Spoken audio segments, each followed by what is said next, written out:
Partnership Forum Committee, Ambassador Oleg Obrov and his committee members for organizing this very important session and this very important conference. I thank you. As we started, that Sudan is one of the biggest countries in Africa. Sudan is endowed with so many resources, and it speaks by itself, and it invites the investors by the abundance of the resources, whether these resources on the surface or on the bottom of the ground, they are in abundance. Sudan has gone into so many conflicts internally since independence is 1956, and is still going in some, but the security and stability is always there in the Sudan. As you mentioned, the conflict which is raging now, this is a conflict which is orchestrated by quadruple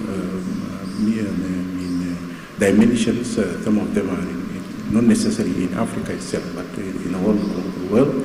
But as I mentioned that the resources, the abundance of the resources, I came here in a full-fledged with the Minister of Finance who is here, the Minister of Minerals, and the Foreign Minister of Sudan. We are looking forward for the cooperation and coordination between us, our country, and the Russian country. We know the Russian state it has principles of non-interference into other countries, whether in Africa or whether their neighbors. So we appreciate that principle, and we think that principle by itself is an element that for us to cooperate with the Russian state. We, as in Sudan, we have so many.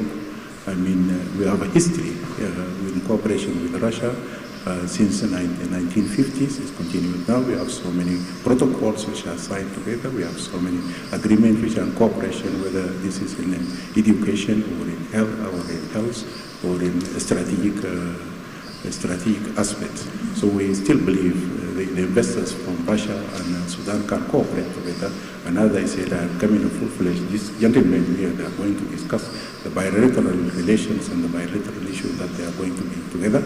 Coming back to the war which is raging in Sudan, we think it's a phenomenal thing, and the phenomenal issues end with the end of the phenomenon. The war will end in Sudan, and Sudan will come back to its own fledged rules of stability and security. And as my colleague from Central Africa Republic mentioned, that security is a primary to any development, and we are heading for that one. But despite the war, that does not stop the development, and does not stop our cooperation. This is manifested by our being here in this time when the war is raging in Sudan.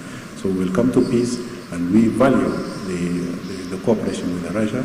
And from this, I will extend my greetings to the President, both the President of the Russian Federation and those who are. Thank you very much.